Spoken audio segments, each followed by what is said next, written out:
He knows it. He's taken him down earlier in speed chess formats as well. The belief is there. This is the biggest stage.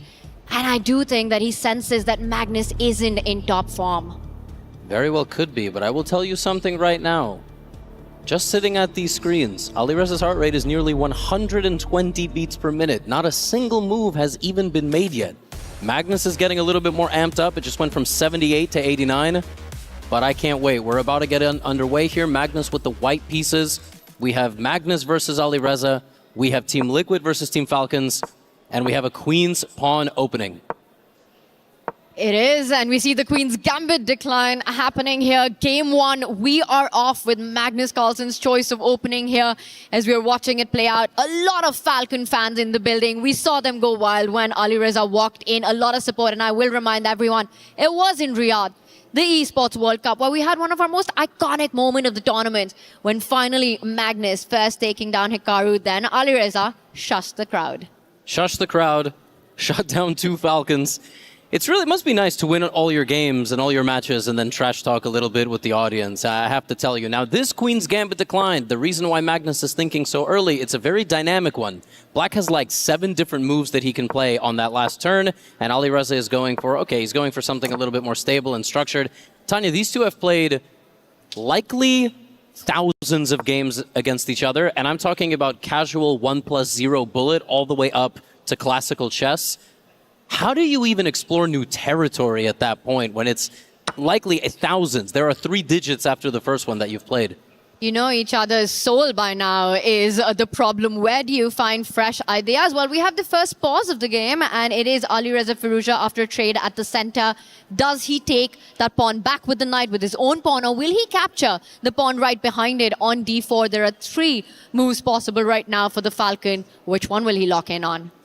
Well, let's see. Lazovic, I think, takes with the pawn. Alireza, maybe knight. Hey, there we go.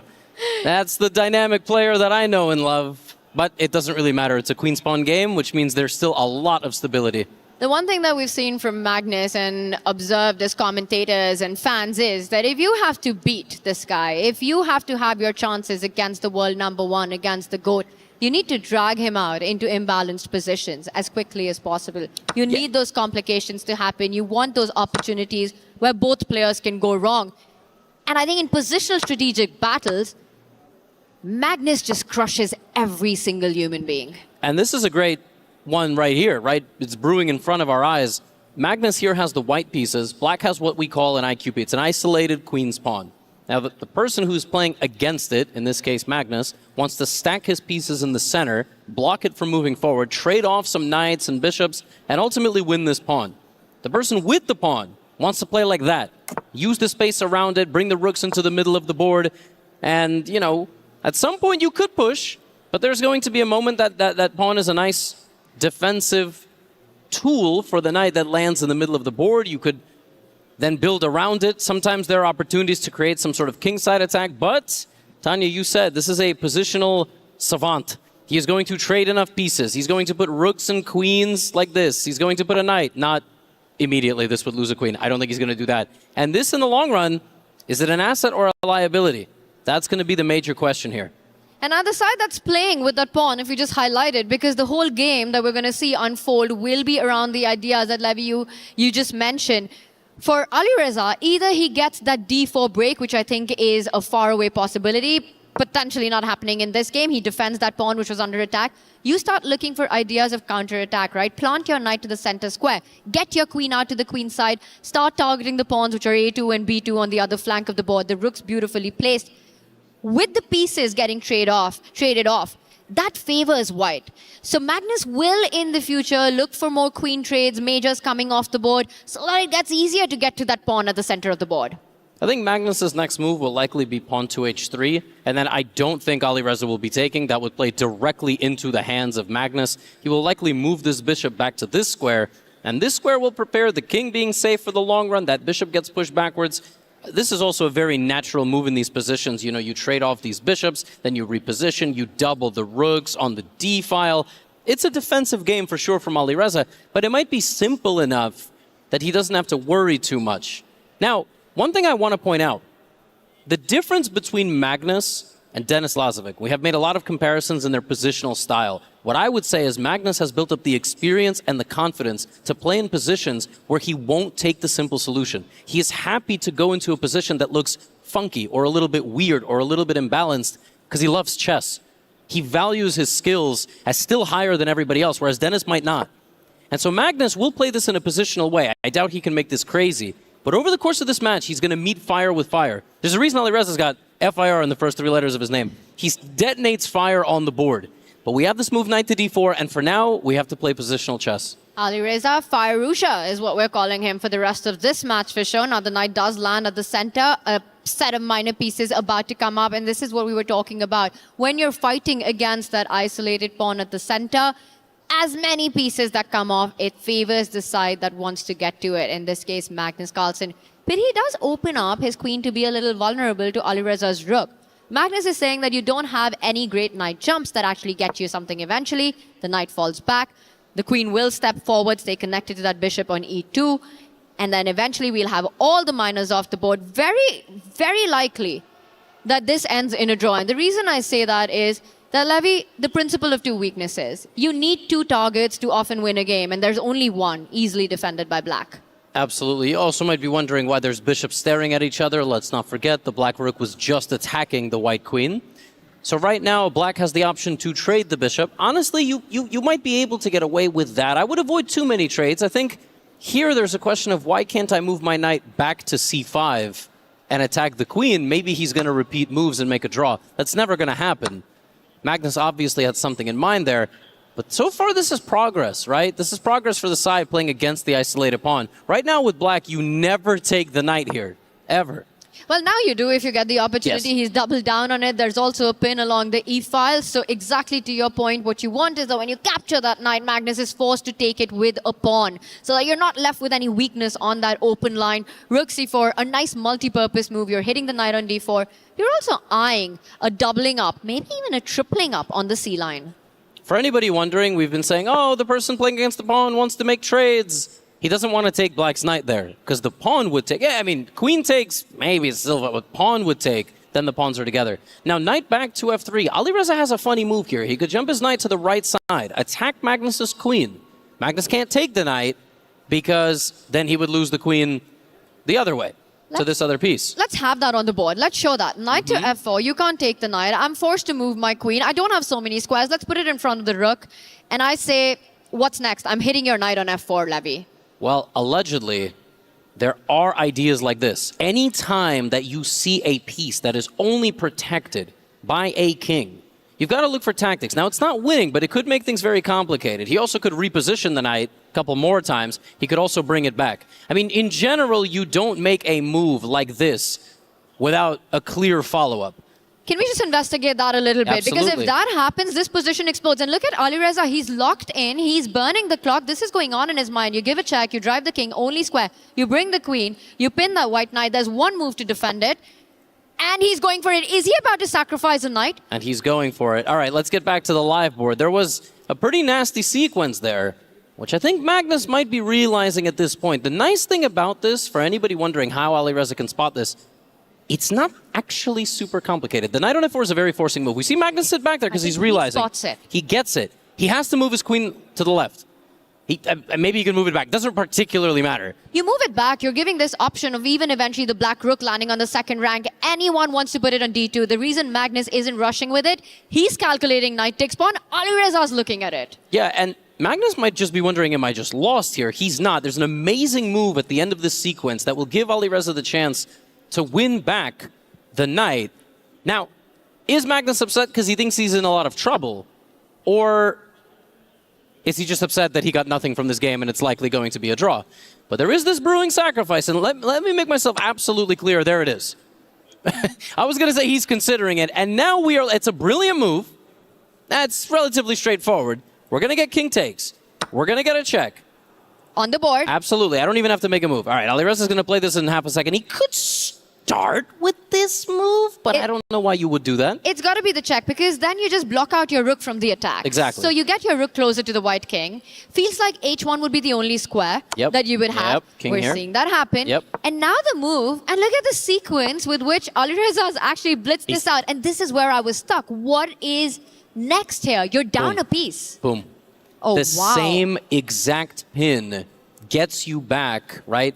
Gets you back this material. Now here, there's king to g2 defending the knight, but I won't go here. I can continue. I go full Wreck-It Ralph mode. I'm just bulldozing the position, and this rook is a major issue. It's actually black who is playing with more pieces here. Now the good thing for Magnus is that after the move rook f4, he doesn't have to lose the game on the spot. He maybe has this move, which he will spot, and we're going to go to an endgame anyway. That's likely going to be a draw. It's going to be Alireza who's a pawn up. But in a rook endgame, when the other side has a lot of activity, it's still going to end up a draw. So if Magnus defends himself here, he should be fine, but he's not going to be very happy. Levy, we've got that position on the board. He's gone for the pin. Magnus has played the only move in the position. And now it's on Alireza. Is he going to go for this endgame, or will he find another way to keep the pressure on? Other ideas of perhaps throwing that d pawn forward, finding a way to rook lift the other one to the 6th rank to get towards that knight. Alireza has a lot of options he's looking on, but what was impressive with which the speed with which he played that, the confidence with which he played. This is game one. You know, you sacrifice a knight, you could be losing. And the reason he's not happy is I think he thought he had more. He's not unhappy because he's somehow in a bad position, but he went for this thinking like, oh, I'm absolutely winning here. I'm just going to push my pawn. I'm going to play this rook move, and we're going to win this game. Now he's sitting there thinking like, how did white actually have a defensive resource here? And that defensive resource is the rook lift, and that's been stopped. Alireza goes for a more dynamic option, keeping the game alive, not allowing Magnus into an endgame. Still a lot of pressure on the king's king there on h1. Pinned is the knight on f3. Lots of pins on the board. You can't capture that pawn with your own pawn. The queen is hanging. You can't touch the knight. The king is pinned on the corner, the bottom right there. The d pawn is about to move one step forward. And apart from all of that, the threat that you earlier highlighted, the rook ready to come to f4 to double down, pin it and win it. The only defensive move here for Magnus is to slide his rook over one square to the right to meet the black rook head on, looking for a trade of rooks and potentially moving it forward a little bit as well to play some defense. That is actually the only move, which is quite fascinating, because the alternative is to try to defend against this black pawn push. The next move in black's position is pawn pushing one square, attacking the queen, and that wins on the spot. That wins on the spot. The rook slide hitting the knight wins. Magnus Carlsen, to stay in the game, has to play rook to g1 to offer the rook trade on the g5. Line that up. Everything else would have been lost, but of course he's Magnus Carlsen, world #1 for a reason. Finds it, plays it, and he's up on the clock. And so now, if we can pull up the board, I think Alireza is going to respond quickly. He only has 3 minutes here. There's actually kind of something wicked. You can play d3, and what happens is rook takes, queen takes. This is still under attack. Takes, and it's a queen endgame. Or, how about this? You can play rook takes, and simply go down a piece. Now, this might be survivable by white, but it looks awful. It looks awful. I mean, white can't move any of these pieces. Like, this completely nasty position, but the computer does find a way out here. Now, will Alireza go for this, or will he go for the endgame and likely just, you know, make a draw? But what a position. This is just fantastic chess by Alireza, finding that opportunity, spotting it, jumping with the knight, giving up a piece, going for the attack, not sliding the rook, but pushing the pawn ahead. Magnus on top of his game as well, finding the only moves. Rook g1 played. Alireza, does he push the pawn or does he trade? Only these two moves. And you see, this is the difference, right? Hikaru Lazovic, very solid battles. These two right away, just absolutely winging punches at each other. And this is what I love about the two of them playing, and Alireza getting better and better and understanding Magnus a little bit more. Tani, he is a minute 49. The one thing I cannot take when Alireza plays chess is how low on time he gets. And d3 is on the board, so we are likely going to see that endgame. And that's always fascinating to watch. You know, when Alireza has enough time, he's always the one who's behind on the clock. But then he just suddenly switches to a different gear when he's playing on his final few seconds. When it becomes hyper bullet, you see a whole different Alireza Firouzja. Few can surpass his piece, and we see the trades happening. That looks like it's a perpetual. First game is a draw. First game ends in a draw. The result peaceful. The game anything but. Yeah. And Magnus could have ran with his king to the left and tried to just, you know, get rid of the pawn on the right side of the board and keep the game going. Here's the thing, though. In this format, getting into very low time, I'm talking 140 to 4 minutes, that's how you lose against Magnus. And Alireza actually does that a lot. He beat Wei Yi in his match with like 10 seconds against the minute and 20. First of all, what? How is that even possible? It's crazy. It's like he just becomes from another planet when he's got those final few seconds. But what a game that was to start, to set the tone of what's ahead for us in the remaining 5 rounds. Alireza really taking the battle on with the black pieces. Magnus finding the only moves after that first surprise right there.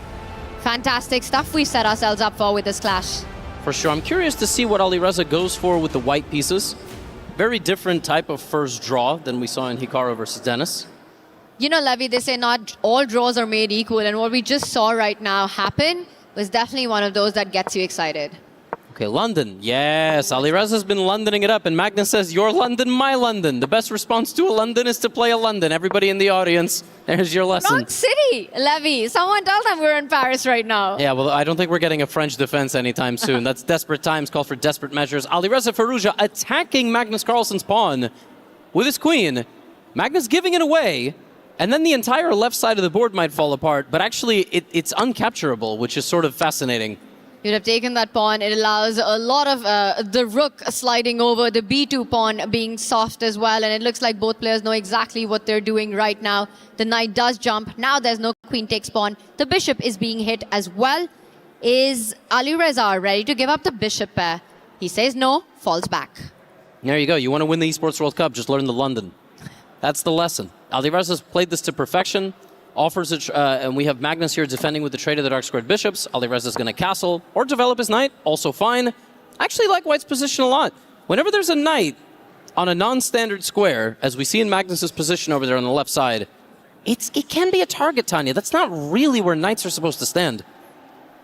Completely agree, because the a-pawn is also ready to go up the board and dislodge that piece as well. And I'll just point out about the London. Where are those days? Gone are those days when London was considered this solid opening. You know, you could sit back, play positional strategic fight. It just feels like full dogfight whenever we see a London and H-line already open. Well, a castle now played, but always watch out for the black queen and knight attacking the H-file once you go into this structure. You know, London's become really combative, Levy. Absolutely. Having said that, this one is likely not to end in a checkmate, but a more grindy type of game. But, I mean, I still have to say, everything on the board looks normal, except the knight on the left side on Magnus' square b6. Everything looks correct. You gave your king a little bit of space, your knight and bishop fight for the center. White has certain advantages here, having more center pawns, which makes his position more mobile, right? He has much more progress to be made. This is Alireza's game. I really like, he just has to develop the left side of the board, the queen side, bring his rooks to the middle, maybe push his a-pawn. Magnus is defending here, Tanya. This structure resembles like a Karl Khan or a Scandinavian defense, but overall, I really like the chances here for White. And just to your point, the knight advances to a square where it's currently unchallenged. It's also vacating the square for the bishop to land on, taking care of any ideas that Magnus might have had of knight g4, any attack, potential attack on the right flank. He also improves the position of his rook. The bishop gets to the square. And now again, that a4, a5 that you keep highlighting with the c-pawn up the board, you can't even stop that advance. Absolutely. Which is why Alireza is now faced with this decision of taking the knight or not. He does. And now, where do you go from here? I want to point out that in these positions, we see the bar, it does give White an advantage, and it's more long-term. Imagine with the bishop as it's placed, eventually the White b-pawn going up the board, a minority attack once the queen is out of the way. You've got ideas like b4, b5. That bishop on f3, it's going to become a sniper once you're able to get to the c6 pawn.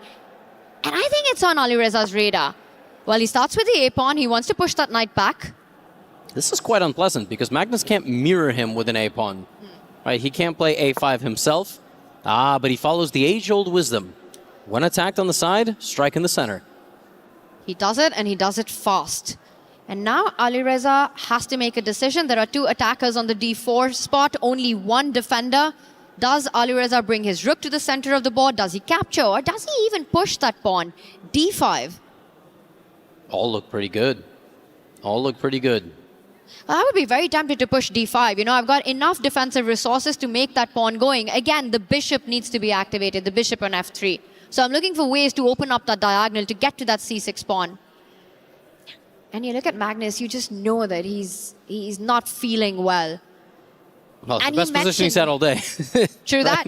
You know, he mentioned it after winning his quarterfinals matchup that he was very worried about playing Alireza. He's not feeling himself. You know, Alireza is the kind of opponent who's not going to let go of any chance. We saw that in game one. He got one opportunity to sacrifice his knight. He went for it. I have to say, sometimes when Magnus says stuff like that, it's kind of like the smart... You ever remember school? Remember when the smartest kid in class would say, oh, I didn't even study for the test and get the best grade? Shut up, all right? Like, seriously. I mean, oh, I don't like to play Alireza. I just beat him in the finals like 4 times in a row. I mean, like, look, we get it. Like, Magnus has to be sick or he has to be off form, right? But when he's at his best, he's the man to beat. If I can have an analysis board, please, I would like to pull up how difficult it was in that last position to push forward. Tanya, how about this? In this position, the way white gets the advantage is not to attack the knight, it's to trade it. Oh, wow. And the idea is that this is now very challenging for black to play, because if he goes for the same concept, there's rook to c5, very positional, very Lazovic-esque, Lazov-esque, or however you would say it. That's the way you were supposed to play, which is weird because it was the target the entire time. How do you just go and trade it off and just slowly advance on the queen side? Instead, we have complete chaos, which is normal when we have Magnus Alireza. It's what we want. But that was a beautiful idea that you pointed out, just playing against black, getting free with the central break. But there's a central break that Alireza does go for. d5. Again, this bishop on f3. Keep an eye. Watch out for that bishop. It's about to get really strong in the position. I'm expecting a bunch of trades on that d5 square. You take everything. Yeah, what do? You take once? I mean, you have to take. Maybe you don't have to take. But you likely have to take this pawn with black. Do you take it once with the pawn, once with the knight? What do you do? I'm expecting all the trades to happen and the white bishop to land on d5. Now, for Magnus, the queen and the rook are nicely set up on the 7th rank, just making sure everything's defended. He's trying to think, perhaps, if there's a way to throw in a curveball here. You know, that e-pawn that's just moved one step forward, can he sever the connection between the bishop and the pawn by going e4? An in-between move. Could be. Could be. And honestly, when he plays Alireza, this is a thought. This is really a thought that goes through his head, like, let's complicate it. Let's have a little bit of fun. Let's take a little bit of risk. Of course, he can just take the pawn on d5 and suffer, but Magnus is at a point in his career where he's like, could this be a more fun position to play? It's not about minimizing risk. It's not about being hyper-practical. How are we feeling today? How's the mental processing? Do we take some risk in this position or not? Having said all that, we might sit here for a minute and he just trades everything in the middle of the board. And there it is. It is, you know, Liquid under pressure, going solid here with his approach right now. You go e4, you would have ended up with a weakness on that c6 square. He's not allowing any of that. Going to see a bunch of trades at the center of the board. And there the bishop lands, unchallenged right now. Looking at b7, looking at f7. The a-pawn about to push up the board as well. It just feels like Alireza's on the right side of the equality in this one. Absolutely. Can I just say, Liquid under pressure and then solid? Like, did that make sense? That was like, thank you. You are spitting fire. Firouzja, if I may. That was wrong player. Best caster in the world. I'm saying it right now. That was amazing. Anyway, this is not the best position in the world. This is a little bit of a nap time position. Magnus's pawn's not too happy in the middle there, but this is not the first rook end game we've seen today or in this tournament that even a pawn advantage, you look like you could just go and take some of the pawns. It's unlikely to be a decisive result. The amount of time it's going to take white to take some pawns is the same amount of time it's going to take black to take some pawns, and likely to trade off completely. Yeah, and suddenly Magnus's rooks are beautifully placed in this endgame as well, right? You're eyeing the 4th rank to hit 2 pawns. You're eyeing the 2nd rank for activity as well if you're Magnus. You've got a worse pawn structure, but enough piece activity here. The rooks, beautifully positioned for Magnus. Alireza coming in with an attack. That pawn cannot be defended. Let's just highlight that. For sure. And then the next pawn probably might as well not be defended. Here, black can play rook into d2. Like rook on the second rank of the opponent, just ignore the threat. And the idea would be you lose the center pawn, and then after you take on b2, you give away the second e-pawn. Well, we're not going to get the second e-pawn getting taken, but we are going to get the first one. And now I'm curious, wow, Magnus doesn't even infiltrate at all. He just, this is fascinating, dominates the open files. Look at that. He's going to do a double on that second rank. Yep. You know, the first rook will land and then the second rook will land. He's looking at piece activity just at its absolute maximum, tying down the white rook on f1 to defend the king side. Magnus Carlsen, rook d2, rook c2 coming in. Alireza Firouzja, he's got one move to set up counter ideas of his own. Alireza might just push the f and g pawns, just activate the space around his own king. Playing with fire. Yeah, but That's then... a dangerous game, Levy. Rook d2, rook coming in. Yeah, rook d2, rook c2 looks like a problem. I don't think his attack is actually fast enough. This is nasty business by Mac. You know what you might have to play here with white? Rook b5, rook b3, rook f3. Like, try to defend that way. Do a little snake, like we used to play on the phone. We're too old. It's like no kids watching this have played that. I've spent a lot of hours in that game. Got to a very high level as well. As we're going to enjoy some high-level rook pawn endgame in this one. And I will point out what Magnus has set up against the move that you just suggested. If Alireza plants his rook on the b file, notice how the central pawn and the side a pawn are undefended. Magnus will then slide up his d rook all the way along to the 4th rank, winning one of the 2 pawns. And you just called that out, Levy. Rook to b5 on the board. Yep. This is the move that we were hinting at. Best casters in the world. Look at that. Look at that. Predicting both moves. All right, what's the next one? What's the next one? Do we defend the center pawn? Do we chuck the pawn on the left side? He saves that pawn. He gives away the center pawn. And now the rook is free. This is still very dynamic. I mean, these endgames are very tricky. 5 versus 5. The black king will step up just to free up any checking on the 7th rank currently. And then look at infiltrating on the 2nd rank if he's allowed to do so. Magnus Carlsen, 5.5 minutes, about 2 minutes ahead on the clock right now. That's standard. That's Alireza playing chess ever. Okay, Levy, we often talk about the Magnus touch in endgames, right? It's just always about how he finds ways to squeeze water out of stone and all those cliches that we use. And he does it time and time again. Does this endgame have enough juice in it? Can Magnus look for something here? Well, what's really funny is that you look at a position like this and you go, would Magnus be able to win this with either color? With white, you would say, oh, his king side pawns are all, look at a little triangle, and he pushed them forward, and black's pawn next to his king on the left side, e6. That's a weakness, right? That's what we would say. But Magnus is playing black, so we're going to say, oh, that pawn's like a dynamic element in the position. He's actually going to push that pawn and use it as a shield for his king, and then maybe weaken the white structure a little bit. Basically, any endgame in the hands of this guy is a problem for the opponent. And I don't like where this is going, Tanya. Like, 2 minutes 40, I said the only way Firouzja is going to make his chances in this match lower is that time. It's the time that haunted him in their EWC final at Riyadh as well, and currently struggling on the clock. The position absolutely in balance. A player of Alireza's caliber should draw this every single time, and he needs to do this. You don't lose this against Magnus in a semi-final. And in Norway chess this year, he might have even won it. Like, really, Magnus did not have the best tournament performance there, but this is a very different story. He has double the time of his opponent, keeping all the possibilities on the board. Hikaru likes to say, you have to give the opponent a lot of options. And Alireza has too many options right now. Well, first question for him is, what are the options with the rook? He goes with the other one, gives a check. There's a beautiful square on b6 that you could land on, plant your rook there, but that just means some undefended pawns on the queen side that you have to take care of eventually. Rook to b6. Is Magnus going to start hunting that a pawn? He does. Is it time to get the b pawn into the game?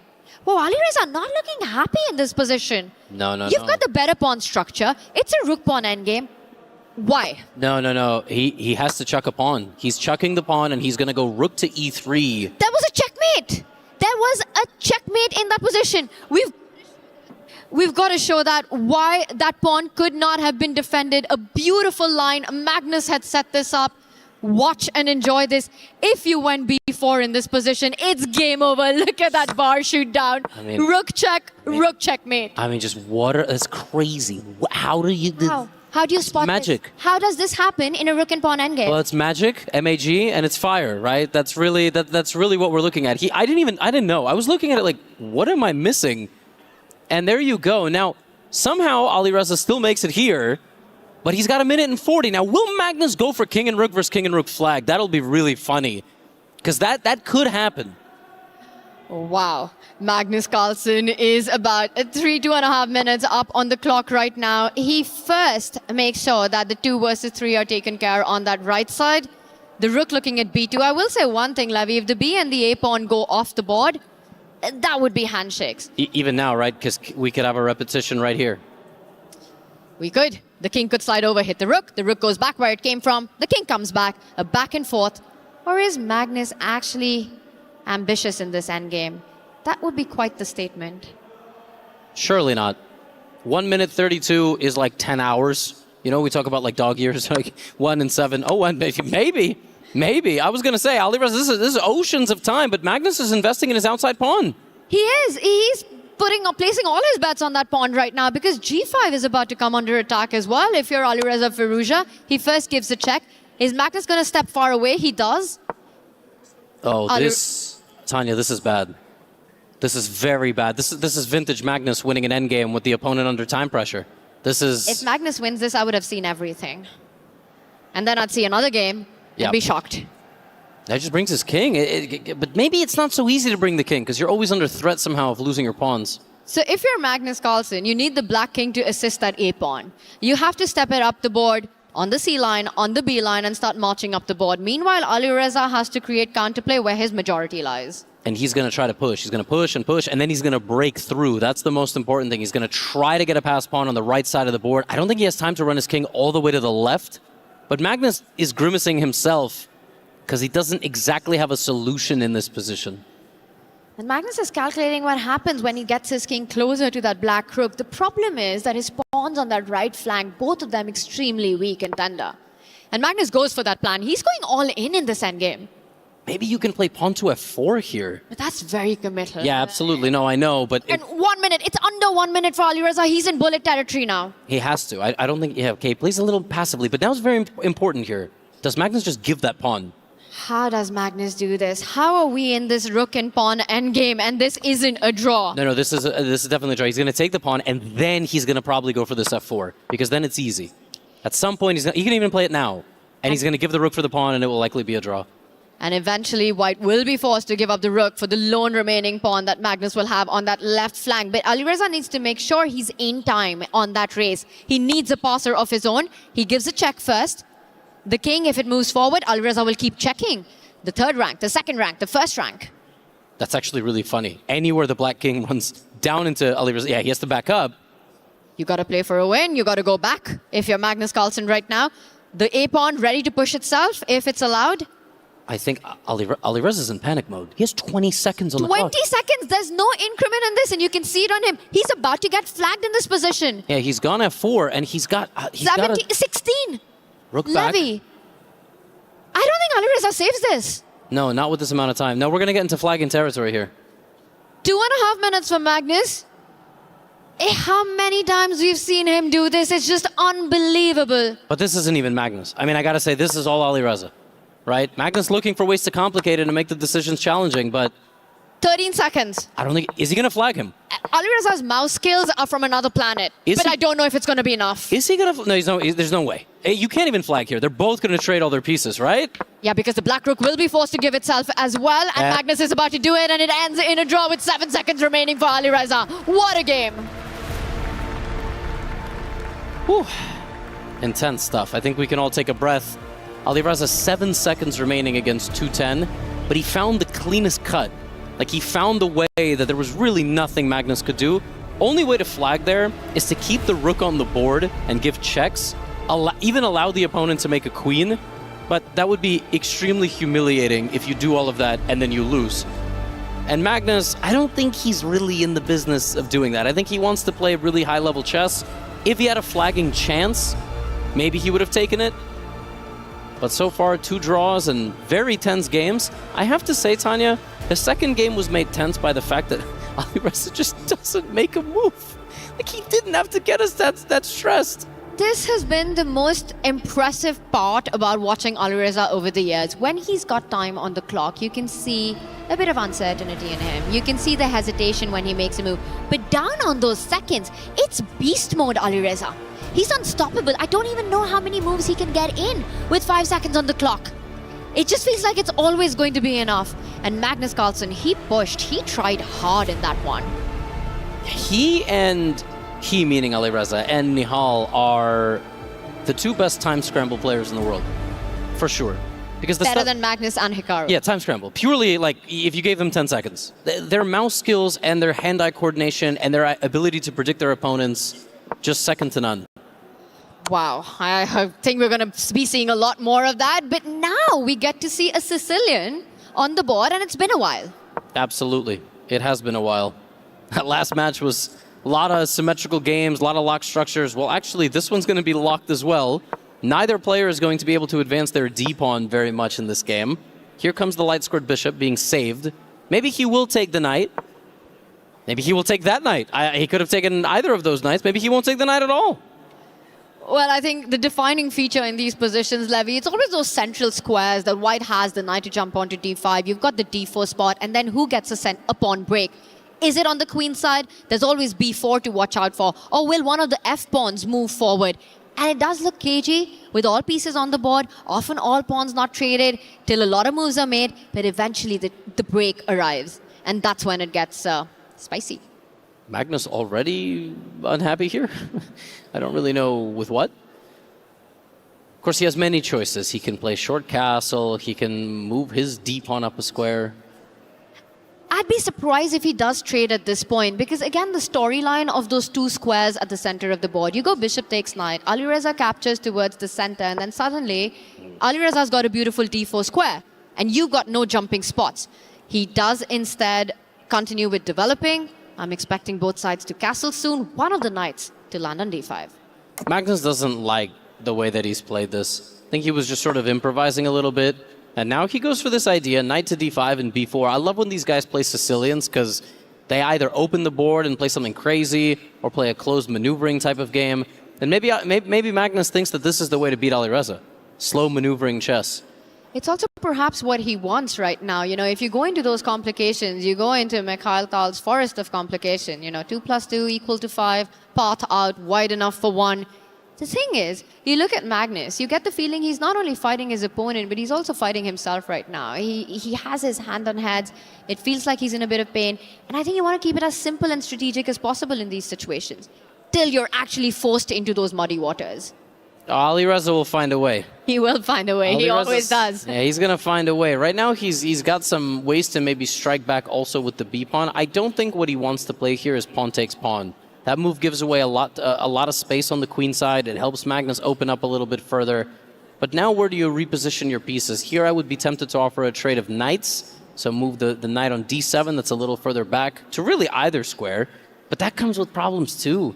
Because then you're no longer defending the pawns in the center of the board, and he does it, but I don't love this, because right now, if Magnus were to take the knight on c6, and we can pull up an analysis, but it's a very fascinating position. There's an opportunity now with that knight no longer defending these pawns, that if you take, you know, there's going to be double pawns. So for example, bishop takes, pawn takes, knight takes bishop, queen takes, and just something very easy. Take these pawns. This is just a little ugly, no? Like, this looks beautiful for white, and I think we're walking right into this line that you're showing. All right, enough analysis board. We go back to the live position. Thank you very much. That was spot on, Levy, and I just want to say, I mean, this is long-term advantage. You know, we highlighted that d4 square. The black knight has an entire Odysseus to make to get there. It's super far away. Meanwhile, that c5 weakness you highlighted, the bishop landing on e3 at any moment, the white knight can reroute itself to start hitting those targets. This is just long-term weakness for Alireza.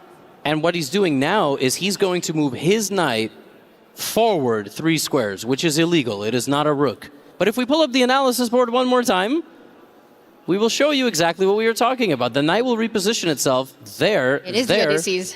Right? And there. Now, it's not quite a rook, but it's working on it. Now, you could also maybe go here. And then maybe you can capture, because there's going to be a pin. h3 is a waiting move. Knight f8 is likely, right, Tanya? I love it. I love that rerouting of the knight. You find the spot you want it on. It also stops any attack on that c5 pawn, and I think that's exactly where Alireza's knight is headed. Magnus has a move or two to try to set up counterplay. How does he do it? Is he going to go for the f pawn moving forward break? He brings his queen out. So firstly, the c6 pawn is under attack, needs to be defended. You could slide your queen over, keep everything defended. I'm going to point out the b file as well. At some point, if you're Magnus, you're looking at doubling up there. Rook takes pawn is something that you need to watch out for as well. That's one thing that actually Magnus, he didn't forget about. Alireza should not take his pawn with his rook. It would allow Magnus to take back a pawn right away with the queen, infiltrate on the left side of the board. Might even win on the spot. The rook might be trapped. Yeah, it basically is because you would... Anyway, he's not going to play rook takes pawn. All right, I would be bewildered. But one thing that is annoying here is the concept of time. Alireza's position will only work if every move that he wants to play comes on time. And Magnus is going to try to disrupt that. He's going to try to get in the way of those plans. Now Black has to play defense. Does he slide the queen over 2 squares? Frankly, I'm not even sure there's another move. But if you do that, you weaken the c5 pawn. The queen no longer defends that pawn. So that's why Alireza just hasn't played that move in 1 second. He's trying to decide, like, do I want to defend my c6 pawn? Is it important? What do I do here? I do like this move that you're pointing out, because sliding that queen to that spot not only defends the c6 pawn, but the central e5 pawn, which means that Black's knight can actually jump to e6 without severing that connection between the queen and that center pawn. You don't end up losing it. Queen over, knight forward. Seems like a reasonable plan for Alireza, but he's got some other ideas. He doesn't like something, clearly. He might not like that White's light-scored bishop could try to maybe go to a5. And again, we can show this. This is a very complicated game, so they're both going a little bit into the tank. For example, queen here, maybe he doesn't like something associated with this. Now, to be fair, if you go here, now you actually can capture this pawn. And after this, the queen would have to go here, and you're desperately defending everything. Then there comes this move. And it's like, wait a minute, now it's happening. It is happening. You're defending everything, but all of your pieces are back here. This doesn't feel very comfortable to play against Magnus. Anyway, let's see what happens after queen c7. Will Magnus play bishop d2? There are other ways to put pressure, Tanya. That pawn formation is a long-term problem for Alireza. Magnus first just simply defends, guards his d3 weakness before getting his bishop out into the game. And this gives Alireza just enough time to jump into the center with his knight. Just enough time to threaten to do it. Then the bishop move would still threaten the spin, but he goes there. And maybe he's going to take the knight with the bishop. Honestly, both look okay, to be fair. But in a close game like this, that light-squared bishop for Black is a real problem. That's a beautiful positional point you make, Levy, that a knight versus bishop imbalance in that case would definitely give Magnus something to play for. There will be pawn advances later on. Just a positional solid point there. Bishop e3 played. Alireza won't jump in just yet. But the problem is, as long as that knight is there, you're not finding great squares for your bishop to come out. Certainly. Honestly, you could even trade the knights. This is a position where the opposite-colored bishops sort of benefit the infiltrating side. It's generally said that they benefit the attacking side. When you attack a king, obviously, right? Because the other bishop won't be able to defend. But here, if the dark-squared bishop infiltrates, light-squared bishop needs to get out of the way. Like, he's in the way right now. He hasn't moved for 20 turns, but still he's defending. Also, good luck finding a good square for that bishop to move to. Magnus looking at infiltration squares and maybe even an endgame, another endgame grind by Magnus Carlsen coming up once the queen lands on b6. The black queen, a key defender of so many pawns. It comes with a lot of ideas if you get that out of the way. Magnus Carlsen setting threats. This is more dangerous than the bar implicates right now. It's more dangerous because of the clock. So we know that Alireza is going to get into low time situation, but at least in the previous game, the only piece types remaining on the board were king, rook, pawn. If you then add queen, and even no queen, you add bishop, knight, more rooks, much more pawns, he's not going to defend this. Like, he's just not going to defend this with that much time. Then he's already maybe made a slight inaccuracy. Now the queen trade's coming. Yeah, this is Magnus at work. It, of course, lands. It's Magnus Carlsen. He'll take you to endgame every single day of the year right now. Queen b6, Alireza Firouzja, does he trade? Does he decline it? Does he step forward with the queen? The problem here is this is such a Magnus position and the anti of Alireza chess. You know, he's always one to play for the initiative, for the dynamics. He wants a combative position where there are opportunities for both players to go wrong. And this is just one-sided. You have to sit, you have to suffer. He tries to keep the pieces on the board. Magnus now looking at a rook infiltration. The knight on the other side of the board. Full board awareness by Magnus.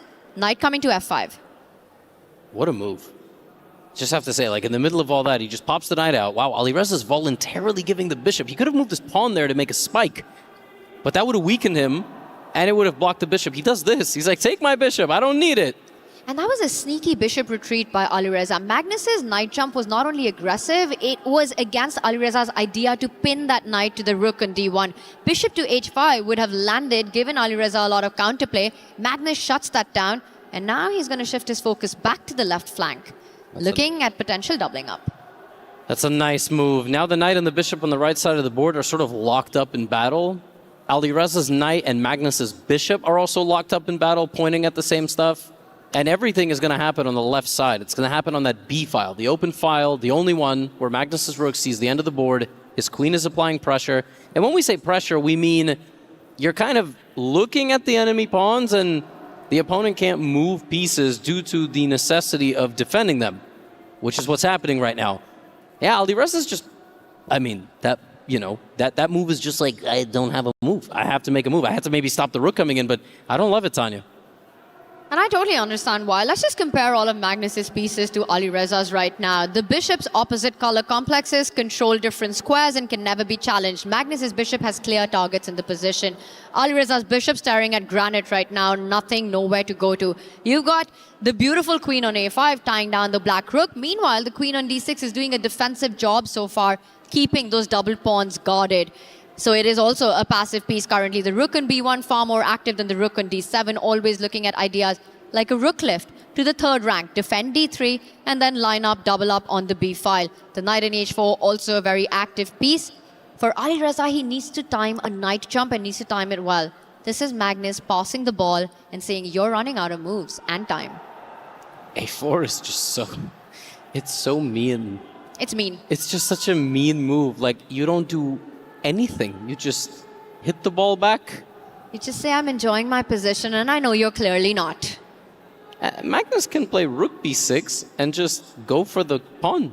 And that a pawn is going to win him the game. What's amazing is Alireza lost. Like, if he loses this game, he would have lost it on the 10th move. That was the move on which Magnus got a big positional transformation, and he just never got back into the game. But we'll see. Because Alireza is the one guy, like Magnus didn't, I don't know, I guess he's trying to reposition, but let's just quickly pull up the analysis board. As I said that, right, I mean, why didn't Magnus go here? Like, I don't know, they're obviously way better than we are, but, and then he would have come back with the queen, maybe? That's a great question. The only defensive resource I see in this position is perhaps to step back with the queen, pinning it. Maybe that was on Magnus's radar, which is why he first moved his queen away, looking at that infiltration. Don't you, like, at minimum win a pawn here? Like, I don't know. With you. It looks very strong. Something about this Magnus Carlsen did not like, and instead we see a different approach right there. And now Alireza has managed to regroup a little bit. You know, the a-pawns moved forward, the rooks come to the center, you've got this battery down on the d-file. And it's not so easy to get to the pawns anymore. I think that was a very critical moment. Certainly he didn't like something, and I wouldn't dare to ask what. I'm sure they see a whole lot more. But now, hey, it's exactly what we said. Magnus is shaking his head a little bit. We don't have clocks. Oh, there they are. 207, 427. He's still up on the clock, but where is the breakthrough here? You know, you pointed out that rook infiltration, rook coming in, threatening. It made it look easy. Now you have to work towards getting that one more time. And suddenly all of black's pawns are defended as well.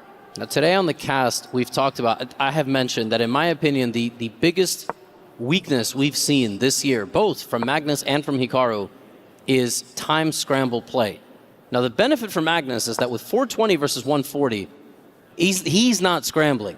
Still, when the other person has low time, the other person plays extremely fast to avoid losing on the clock, Tanya. And that actually could lead to Magnus transforming the game really fast at some moment. He's trying to transform it just now. Alireza offered a repetition right there when he got his bishop back. Magnus did not even think about it. The knight remains there. Instead, he lines up the queen behind the rook, again eyeing that b6 square. It's game on. Magnus's win chance here is over 90%. In this particular game, I mean, you just cannot be down 3 minutes with all these pieces on the board. I said it a long time ago. And now, for the first time, there is a pawn hanging. It's the question mark, but ignore it. The problems are long-term here for Alireza. The position's passive long-term. Bishop takes pawn, a big threat. And we see from his face, I mean, the clock makes you think you're losing. I mean, it's 98% chance Magnus wins this game now. Levy, this might be the moment that maybe Alireza can break free. Can he just force matters here? You go, bishop takes knight, jump in, but instead he goes for a different approach. Alireza is extremely passive in this one. This is the Magnus effect. I mean, he had bishop takes knight, knight into d4. You have to force something, and he's just shaking his head. He's almost frozen. That's it. And now, I don't know how you survive this. You cannot transform this position. It was that one moment that Alireza had where he could have traded the bishop for the knight. And look at that. Now Magnus Carlsen on a path for this knight, and it's going to be a long one. Where is it headed? I have no idea. I think he's literally playing the clock. Rook b8, and Alireza finds the best move. This man, 38 seconds on the clock. This is heart attack type of chess. And the reason this is so strong is if Magnus doesn't relinquish this control, that rook was about to land on that b4 square and win the b line. Magnus's heart rate is going to cross 100. There is no way he's going to be able to keep it together. Tanya, we have seen this year. It's climbing. Alireza's under 40 seconds. Magnus has 3.5 minutes on the clock. Yep. Majors on the board, minors on the board. Rook B, he has queen b1. Yeah, the king's under fire. This is not easy, Tanya, but now 29 seconds is just, it's so crazy. Alireza needs to stop doing this to himself. You can survive it once, but can you survive it again? He hits the white rook right now. Magnus has to defend it. The black knight ready to jump on f4. The knight and queen coming into the attack. There are so many ways to lose with white. And there it is. He's crossed 100. He's still up 3 minutes nearly on the clock. And there is one way to lose from black right now, and that is the clock. It's 28 seconds for Alireza Firouzja. Is he going to bring in the knight into the game? Will the bishop find an inroad into white's camp? He takes it. Alireza's looking, now he's looking for the solution of the position, but if Magnus keeps pieces on the board, he will literally just win on time. He's threatening to line up the rook and the queen on the home rank. Magnus can bring his knight out, hit that rook. 22 seconds on the clock. This is a flag fest. I'm amazed he's got the heart rate under 100, by the way. This is cool, calm, and collected. Really. Unbelievable. Rook takes pawn. Magnus Carlsen thinking, how does he play on Alireza's clock? How does he keep the tension alive in this position? Hits the rook. The rook slides away. And now you jump out with the knight. Maybe you trade the queens. There is no way Alireza can play a full endgame with 20 seconds on the clock unless Magnus blunders, and he's blundered an attack on his king, Tanya. Well, before the endgame, there will be a middle game. Is he coming for a checkmate? There's a check on f4. There's a check on the first rank. 21 seconds. This is so crazy. He's literally beating him because he's making him blank a little bit.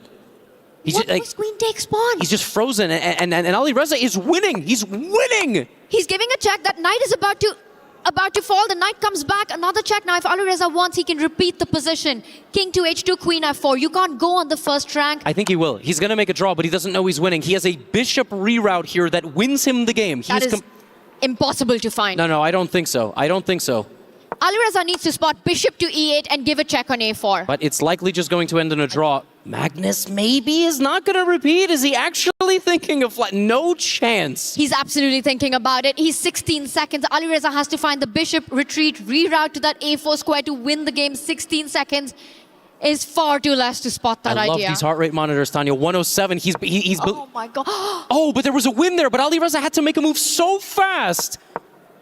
Oh, and he finds it! He finds the reroute, but it's too late. He was winning on the last move, but it's a 1 minute time gap now. Oh my God, he's coming for that a4 pawn. Alireza is winning on the board, losing on the clock. This is unfathomable. Magnus is going to go below a minute. He has not played well in the scramble. It's what I called, but can he right the ship? 12 seconds for Alireza. And Magnus is back in the game as he chases the queen away. The queen steps over. Magnus defends everything for now. Alireza has an extra pawn, but no time, and that pawn falls as well. And Magnus is going to run the the king out, and he's going to survive, and he's going to win this game. He's up a pawn now is what Magnus Carlsen. 9 seconds. Alireza needs more time. He needs better clock economy. Magnus defends it.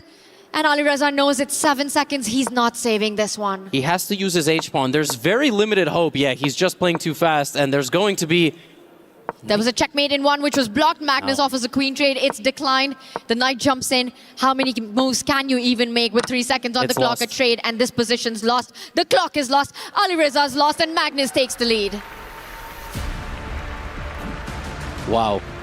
Wow, wow, wow, wow, wow. He actually got a chance in the scramble. Can you believe it? Like, I don't know how he manages to pull this off, but it's what we said. It's what we said. And someone has said 98%. And can you believe it? He was actually losing for 2 moves. But Tanya, when you have 15 seconds, your nervous system is overloaded. You are mentally preparing moves, but he was winning. And Alireza knows it. He sits back, he sits on, he's looking at the game, replaying those moments that he did have.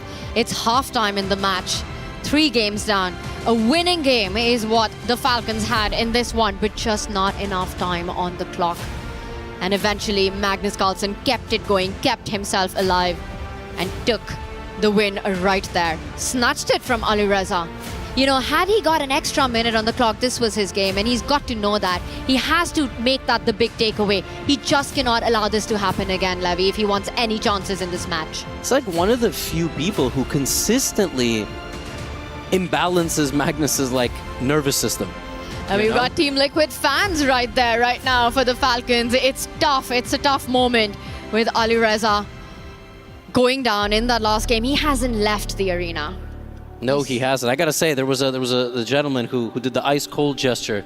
That was ice cold. Magnus certainly got a little bit out of control toward the end of that game, and then the second he righted the ship, it was easy. It was easy. The king was safe, the knight was safe. Here we see the sacrifice early in the first game, which ultimately resulted in an endgame transformation, I should say, and a draw. Tanya, the second game, whew, it was nice for Alireza, but then Magnus defended, and Alireza didn't make the right break at some moment. And we see here, piece trades, rook trades, coming in later down. Checkmate, maybe. Could have had a checkmate in the second game. We walked into it. But of course the players did not, and it remained in the balance. And a rook pawn endgame that was played out. But even in this one, you could see the signs of Alireza struggling on the clock. For sure. And it ends with king and rook, with the pawn each going all the way down. 7 seconds at the end of this game against 2 minutes. And this playing style really hurt him in the third game. It was an interesting battle. You're about to see a trade of pieces here with knight to b6. And after this, it was just suffering. It was. And then Alireza made magic happen. As he shuffled around, he defended for a long time, but burned a lot of literal time on the clock. And it looked like it was a Magnus Carlsen show, all this. But with all the shuffling, eventually Magnus gave him one opportunity to come back into the game with this move. And then it all turned around. Suddenly Alireza's queen, his rook, comes into play. And he was winning, but with just seconds on the clock, it was far from over. Absolutely. What more to say? There was a moment there he could have maybe moved his light squared bishop back. But it doesn't, you know, ultimately it doesn't matter. The clock is a piece. The clock is a piece. And Alireza maybe had a winning move for a move, but he played the response in, I don't know, 0.5 seconds because he was trying not to lose on time. And he never left the table after that. Alireza also in disbelief of what a missed opportunity that was right there. What a matchup we've got between Team Liquid and Falcons right here. And of course, all the entertainment that we're getting. Now, one thing's for sure, Levy, that Alireza has it in him today to get the positions. It's only been the clock that's been stopping him. He's absolutely always has it in him to get the positions. I do say, I think he is the one player who consistently gets good positions, and winnable ones even, against Magnus. The other one might be, I don't know, Arjun Erigaisi. Like, these guys, they're very good at complicating things and defending and making it not so simple for Magnus to improve his position. But if Alireza had played that with even like 7 or 8 more seconds, maybe was a chance that he would have won. We might have been talking about a completely different scoreboard right now. For Alireza, he needs a reset. He needs to forget what has happened. There are still 3 more games remaining. There are still whites to be played right now. And I think the big takeaway from the first half of this match has to be better clock management for him. Every single game, Magnus Carlsen has had extra 2 minutes, extra 3 minutes going down to those final scrambles. And then it doesn't even matter what's going on the board. You called it, Levy. The clock truly in this 10+0 is the 17th piece. And Magnus is on a break. We see him now for a couple minutes there. I suppose this is our halftime equivalent. 3 games have been played. What I mean, I love that this match is so much more dynamic and complicated, right? We've commentated 2 semifinals today, 2 very different matches. 4 of clearly the best players in the world at this format. And if Alireza can just put it all together in one game, everything that he does, complex openings, making Magnus go for positions that maybe he doesn't typically play, certain pawn structures, holding the defense, and then messing with his nervous system, but just having like 2 minutes on the clock. What do you think, Levy? Do we have more Falcon fans right now or more Liquid fans in the house? I don't know. Good question. That's a good question. We have maybe we just have chess fans in the house. We have we have Liquid, right? We have Falcon. Oh, you've got the GOAT in the house. Yeah, that's. Well, Magnus comes back for the second half. He has the lead. Alireza Firouzja has to strike back. And what a missed opportunity it was in the last game. Again, the clock coming to haunt Alireza. For the Falcons, they're looking for the prey right now. They're looking for their target. Not too many games left as we go into the second half. Alireza is willing himself into the match. I don't like that some of these players sometimes say things like, I'm just happy to have made it into the Final Four. Because all that says to me is, Magnus Carlsen is at the end of the line, right? And that's my next opponent. I wish like some of these players that are in the Final Four talk a little bit like Hans Niemann, you know, just like put him in the F tier and just, you know, I'm going to beat him. But he doesn't just win on the board, Tanya. He wins in the mind. He wins in the spirit. He wins in the soul before you even sit down. They're like, I want to put up a good fight. And they do, but none of them succeed. Magnus Carlsen, they say, lives rent-free in his opponent's heads. It's a lot of real estate. It is. It's a lot of especially properties. With these guys. I will say, though, one thing. I think with the younger generation that we're seeing right now, that might not be as much of a case as those who firsthand witnessed Magnus's greatness, played against him, grown up with him. And we're off to game 4 right now. It is Alireza Firouzja with the white pieces, and it is the Italian for us. Curious what Magnus plays. Will he move his bishop? Will he move his knight? Will he play something else? He moves his bishop indeed. Maybe Alireza goes for a little Evans gambit. There's a lot of gambits in these positions, all right? He plays the professional variation. Yes, this is the Firouzja. Alireza loves to bring this bishop out early in the Italian. It's not the most normal way to handle it. And then you drop the bishop back like this. And because your pin on the knight is so strong, you bait black into playing either that move, which he just played, very passive, or attacking you with the g-pawn. But Magnus, he's not interested. Magnus is not going into the type of position that Alireza wants, Tanya. He wants to play symmetrical king's pawn game, and he wants to not complicate matters. Complicate matters, that will happen, I can assure you. I think once we get into the middle game, there's no stopping these two from getting into those kind of battles. Right now, what I'm focusing on is how has Alireza managed to make terms with what's happened on the clock? Are we going to see a faster Alireza in this game? Will he make quicker decisions? Will he play attacking chess, stick to his style of play, but also believe in his intuition, rely on his instincts, and just make those moves faster? Right now, we see the c-pawn going up the board, controlling some central squares. After we get a castle, we will see that d-pawn going up the board again, more real estate in the center. I think the normal way actually for black to play this position is to shuffle around the king and then advance those pawns on the king side.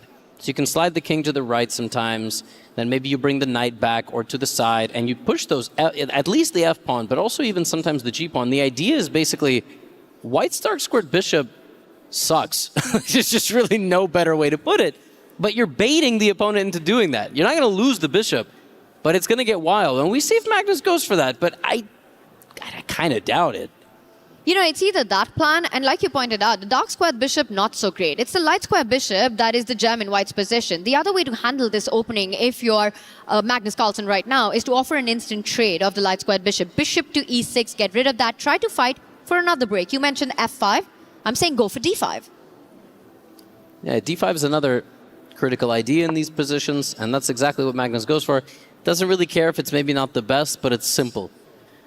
It is simple, and Alireza is the one that's going to have to show, hey, I know how to maneuver this position better than you, and I also am able to do it well on the clock, which I have to say, for the first time in a while, is in his favor. And that's been his big takeaway. Now, Alireza's got 2 out of the 3 remaining games as white. Is he going to go all out in this one? Will he rely on that final one to create complications right out of the opening?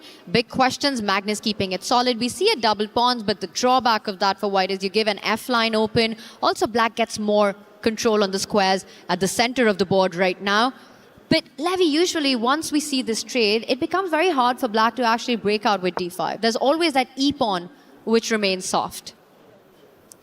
Perfect example, by the way. Like, right now, black can't play d5 at all, but now he, like, super duper can't play d5. Like, because the pawn would be able to take it, then the rook, the knight, and the bishop would all be attacking that center pawn. I like Alireza's plan. He's shutting down Magnus's pawn play. And so now Magnus has to solve the position in terms of, where do I move my knights? Where do I move my bishop? I was going to say bishops, but unfortunately he only has one of those. And do I still play with this idea of maybe advancing on the king side? Because I could, but yeah, I mean, a move like that's just kind of like, I'm stabilizing, right? I'm just sitting, I'm going to wait. I'll let Alireza come to me. The dream plan for black in these positions would be to reroute that kingside knight to the f4 square. You're eyeing h5 and a jump to f4, but you have to watch out for tactics. That knight on h5 will be undefended, allowing white a potential knight takes pawn sacrifice at the center of the board. So always time that well, and for now it is Alireza Firouzja first to the center. He strikes with d4, lashes out. Feels like a good time. You know, you've got the c line for the other rook opened up as well. Alireza does get rid of Magnus's weakness. Potential weakness, let's put it this way. And he does give Magnus access to the square. You give Magnus an inch.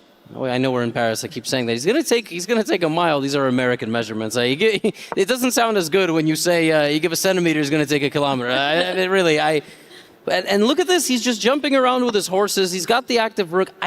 I hate to say this. Alireza is going to need something to get his confidence back up, because I just don't think he's feeling it right now. And Tanya, we've seen this. We've seen Magnus win a game, and Alireza just, he might spin out of control. I don't know what you're talking about, because this is the first time this entire day in this match against Magnus that Alireza's up on the clock. And I think that is a very positive sign for Falcons. Yes. Having said that, yeah, Magnus himself has been a little bit more in the tank. Hey, don't curse it, okay? Because if the next couple moves, Alireza gets low on time, I'm blaming you.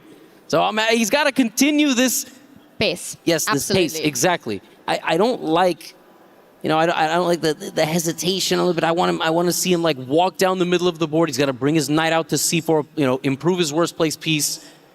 Come on, Alireza.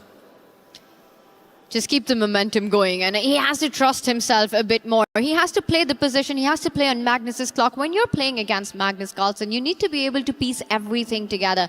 You have to beat him all around, all over and over again, not just opening, middle game, end game, but every single move of the way along with that.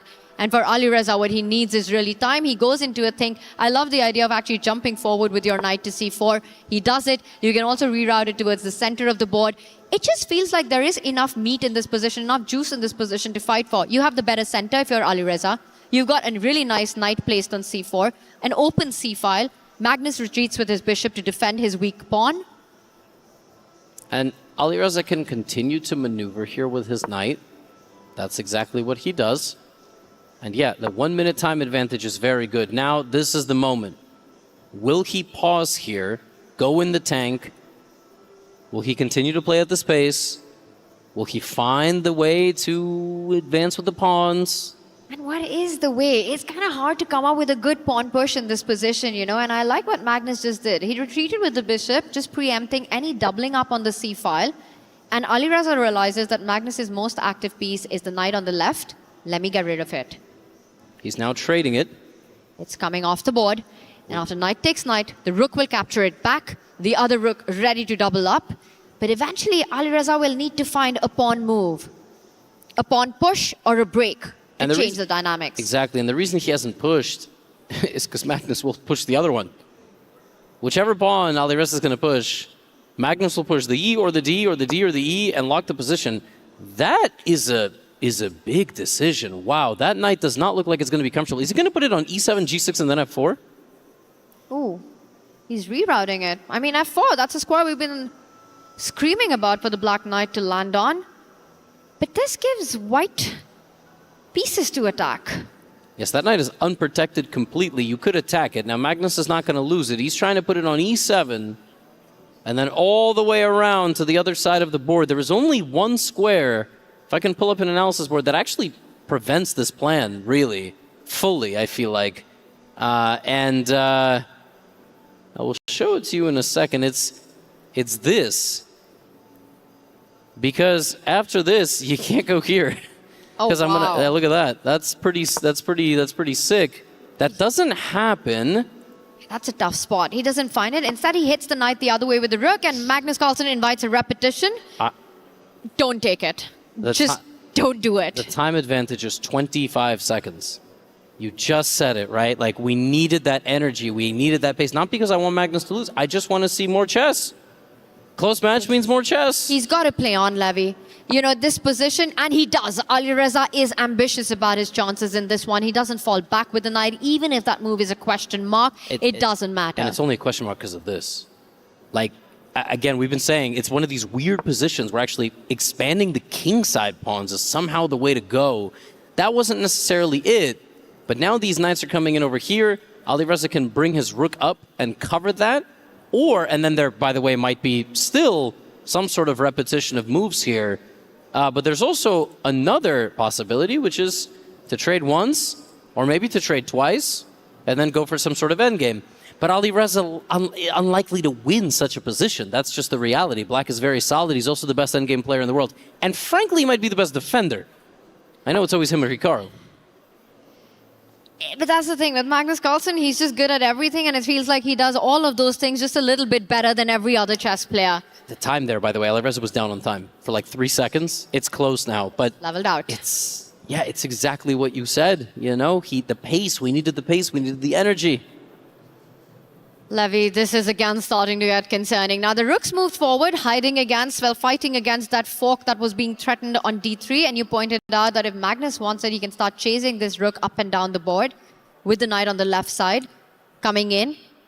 Or is Magnus going to start pushing that g-pawn that you earlier said, now that the knight is nicely planted on f4? That's Magnus saying, I want more in this. Yeah, okay, he does it this way. He's not much of a position repeater. You know, he plays it, but he's not happy with it. Instantly a shake of his head. So why'd he play it? No, it's the typical chess player thing, right? Play a move and you're instantly like, why did I do that? He could have repeated, obviously. He could have just shuffled the knight around like I showed, but that's not his style, right? That's not why he likes to do that. It's also not an easy decision now for Alireza how to react to this move. You know, you've got the central pawn. Do you trade it? Do you trade the knight? That knight is a thorn in white's camp, the knight on f4. The knight on b4 not making life any easier as well currently. Now with e5 played, black also potentially has ideas of rook lifts lining up on the g line. You know, the h-pawn moving up the board. I know it's far away, but there are potential for a kingside attack here for black. Yeah, let's just pull up an analysis board. Magnus is very unhappy with his decision. I don't really know why, but what I do know is Alireza is now down 30 seconds on the clock nearly. And if Magnus were to take this pawn in the center, then we would get something like this. Like, to me, this looks very natural. But this is actually maybe not the best. And he has taken. Right? We're going to see pawn takes pawn, only move. Mm-hmm.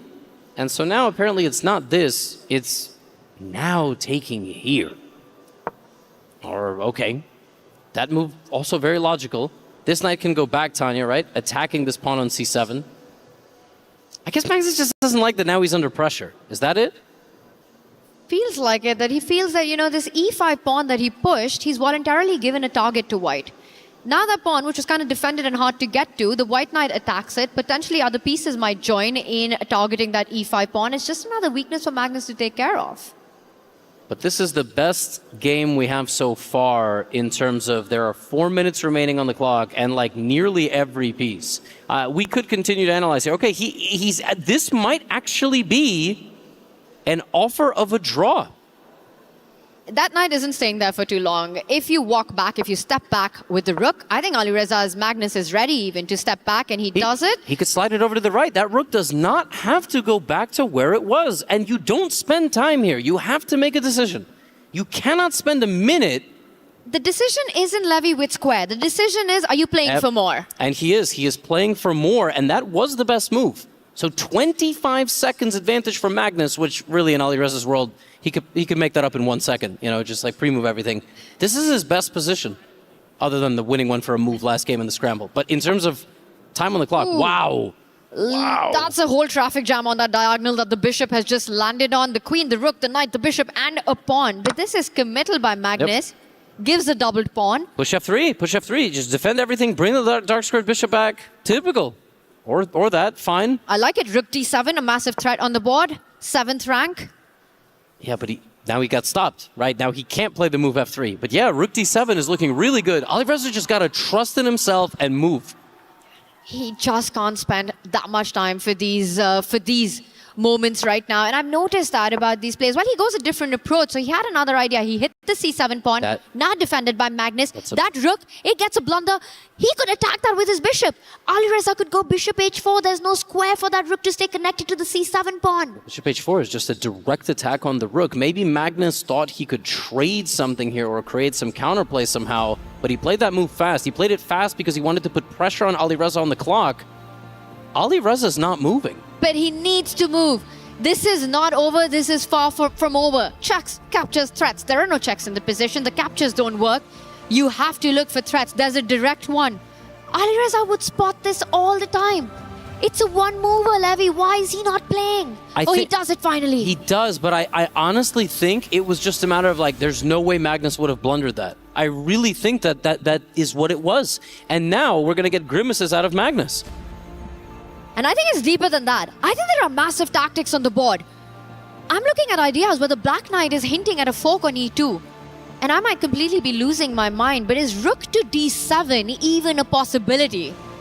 Or am I going crazy right now? That is wild. Let's maybe show that. We don't have too much time. 209 versus 254. If the rook were to slide over and you take it, there is knight to E2 check, and you actually have to attack the knight. Then the knight takes your queen. You take the queen. The knight takes the rook. takes, and then B3. Obviously, to get out of this. And white's winning. And white's winning, right? Because then you're going to go here, and it's all the pawns fall. All the pawns are falling. All right, let's get the live board up. Wait, he went rook G7. It's on the board. It's on the board, and Alireza didn't go for it. He could have just taken the rook. That was a bluff. That did not work.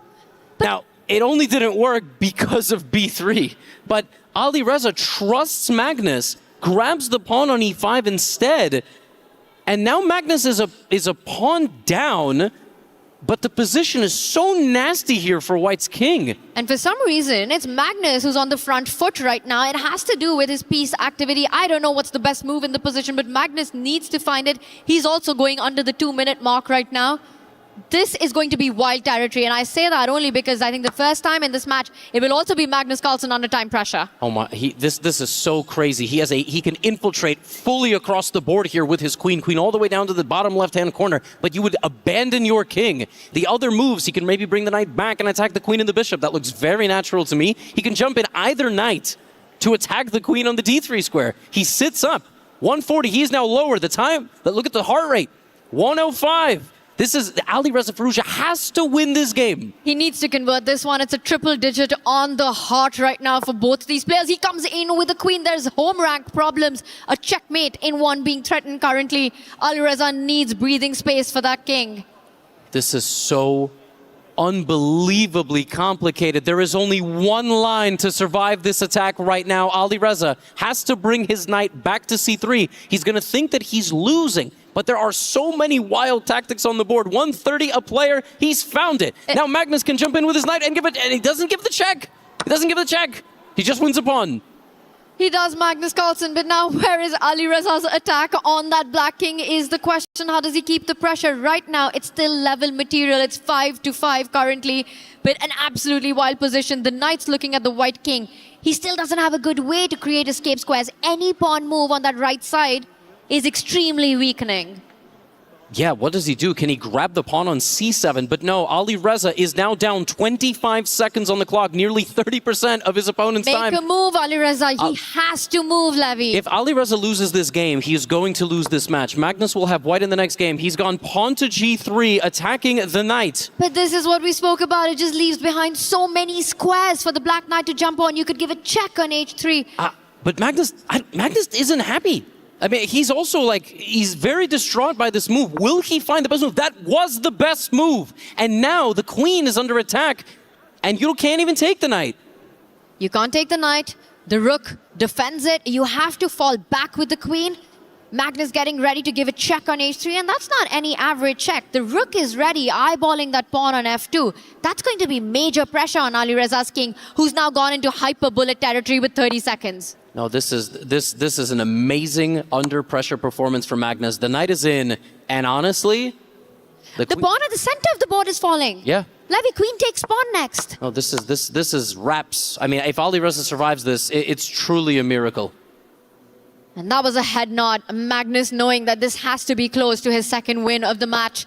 The king steps up, and Alireza trying to get the queens off the board to just avoid any checkmates. But 20 seconds. It's really not even won a game on time here, but it's just amazing technique from Magnus. It's been the story of this match so far, Levy. Oh, g5. He's gonna mummify the bishop with g5. That is it. That is it for Alireza Firouzja. That is beautiful geometry on the board right there. The bishop gets trapped, and he doesn't pick it up immediately. He's looking at the knight jump. There's a pawn hanging on g4. And Magnus has seen this all the way through. He sacrifices the rook, you pick that up, the knight takes it, the rook falls, and at the end of it, once the dust settles, it's Magnus Carlsen with 3 extra pawns and Alireza with 8 seconds on the clock. Now, he obviously will lose one of them, but it simply does not matter. I mean, there is a very small chance Magnus doesn't win this in a time scramble, but... Alireza could have an hour on the clock, and he's not saving this one, Levy. No, this is just b4, b3. This is easy. This is easy. And that's it. And that is it. Magnus Carlsen wins again after the break to take a 3-1 lead in this match with a game coming up with the white pieces. It's a nightmare for Alireza Firouzja. It absolutely is for the Falcons. First, Hikaru exits, and now Alireza staring at the same. He needs to make miracles happen in this next one. For Magnus, it was absolute flow and rhythm by the end of it. He found all the right moves, kept the pressure, and again, the clock played a massive role. And Magnus Carlsen, under pressure, was just flawless. They're just great. Just great. He needs a draw. He needs a draw in the next game, and it's match over. And he's going to play e4. Alireza will play Sicilian defense, and Magnus is going to play the Alban. This has been his strategy in every game that he has had white, and the opponent has to win. Alireza is going to have to play some crazy opening. I mean, I really don't know how else he's supposed to pull it off. He's had some chances, but honestly, if it wasn't for that time scramble in the third game, I mean, what are we supposed to say, right? Here comes game 5. Game 5, and we will have that soon enough in front of us. And I completely agree with you. That loss for Alireza wasn't an isolated game. It was everything that happened in game 3 and beyond that being carried forward right there. He tried to keep control on the clock, but it wasn't enough on the board. And we're getting the board right up for you. And Levy, it was indeed, it started with the king's pawn going up the board, but it wasn't the Sicilian. For Alireza Firouzja, he has to win on demand. Absolutely nothing else. He's played a structure, a formation, which often the elite players rely on to create chances in the middle game in absolute desperation. There's no Sicilian. There's no king's pawn opening. Yeah, I mean, it's a Pierce. The modern right? Yeah, modern Pierce, whatever you want to call it. This is what you go for. I remember there was a quote about the how do you describe? There was a quote about the World Cup, right? Not the esports, the World Cup, which is classical chess, right? And I think it was Peter Svidler who famously said, "You have to get a completely losing position to get a chance to win." And what that means is your position's going to be very bad for a little bit. Magnus hasn't played the most testing line, but he's played in a way that's going to put a little bit of pressure. But basically, you get into a situation where, the other person's just obliterating you with pawns and pieces and attacking your king, and then somehow they blunder and you survive. Now, Tanya, the very bad news here is Magnus is not participating in a vicious king attack. He's just going to play positional chess, take more space, make some good trades, and he's going to, Alireza's going to have to go for it. And if you're Alireza, you're fighting your own mind right now. You're thinking, if I can't beat this guy from a completely winning position, if I can't beat this guy in a position where I'm the one who's dominating on the clock, and even when the clock's in my control, it slips out of my hand, how am I going to solve this problem with the black pieces where everything is so healthy for white, completed development there on the right flank, pushes the bishop out, control of the center as well, and now forcing Alireza's hand to give up the bishop pair. There was too much tension on the D line for the bishop to move back. He would have lost the central pawn. This is honestly a lovely turnout for somebody who has two bishops. Alireza, I've actually seen Magnus play like this as well with black. Then he brings his f6 knight back to d7 to stand in front of the queen. He activates the dark squared bishop. It targets the pawn on d4. And then it's probably going to force Magnus to play d5. We'll see if he goes for that. He's considering a couple of other options, like maybe taking in the center first, just to free up a little bit of space for his pieces. But overall, or that's also a possibility. Again, you might need to bait Magnus into a move like this, right? And make it a little bit of a scrappy game, but he has to win. But maybe this is what he wanted. He wanted to close the center so that it becomes a more of a King's Indian approach on the right flank, where if you're black, you're trying to find ways to get that f-pawn up the board, the g-pawn up the board, get the knight out of the way. But you have played the white side of King's Indians before, and the only way to launch an attack is with a light squared bishop. It's not there anymore. And it's gone. It's gone. And Magnus knows that. And to be honest, I feel like Alireza definitely first of all, he knows that. But what I'm saying is, he was maybe looking for some imbalance anyway, but it's really not there. He's going to have to take some massive risks here. And he first takes his knight out, needs to finish development. Meanwhile, because of the absence of that light squared bishop, it's going to be hard to get that f-pawn up the board as he gets ready to do just that. For Magnus, the board's divided into a half. He's focusing on that left flank. He wants to get b4 going, get c-pawn up the board, finish his development first. He's just making sure that Alireza does not land an f5. And if he can't, I'm expecting Magnus to start pushing his b-pawn. That's the way you generally meet these King's Indian attacks, and that's why black needs a light squared bishop. Even though it would be sitting on the home square, it would be covering the f5 square. So Alireza is trying to push that pawn in front of his rook 2 squares forward. Right now, he would likely just lose that pawn, and white would be able to hold on and defend it. Now, Magnus could play something crazy to stop that completely, like g4, but you don't have to do that. That's a massive weakening of your king, and generally in these structures, for anybody wondering, white is supposed to play on the left side, on the queen side, b4, c5, and black just can't deliver checkmate while the other side of the board is falling apart. Now, will we see Magnus go for that? Or will you just don't do anything? Why attack? Just let Alireza come to me. Exactly. You look at the pawn that's the most far advanced one in the game, and that's that D pawn for Magnus, which dictates which side he should play on. And he's just getting ready. He's setting it up. I think what Magnus did not like about immediately pushing the B pawn was the response to if Alireza countered that with an A pawn push 2 steps forward and asking some questions of how you were going to handle the pin on the A line if that was to happen. So first he sidesteps with the rook, setting up the idea of B4. There it is. Eventually looking at the A4 pawn, the B5 pawn, the C5 square as well coming up. You get the bishop out, you get C5 going, you take that with your rook first.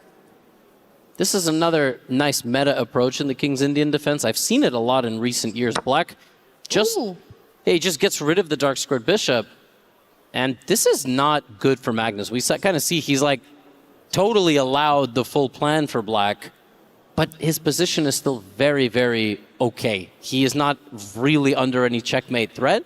It's just a complex game. That's like the way that you describe this. For anybody wondering, you can't take this. I mean, you can take it once, but you really should not take it twice. This bishop would be pinned. then the knight would go and attack. Now, you could defend it like this, and to be honest with you, you actually could even survive the worst of it.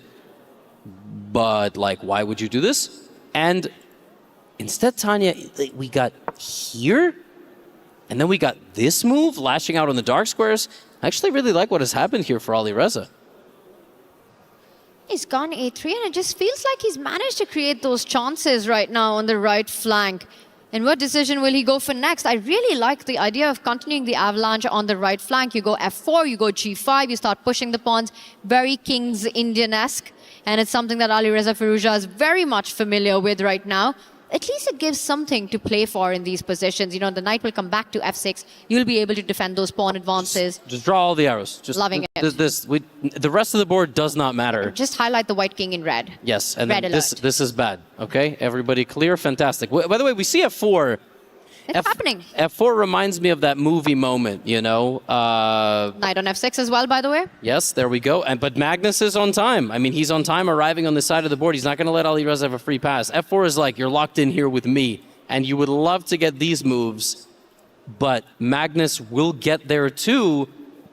And that's the way that it goes. But it doesn't matter. Whatever Magnus is doing on the left flank, Alireza just has to ignore it. He has to just come all guns blazing right now on the right side. Just focus his attention on one part of the board. Because there's really not anything left to play for except a win.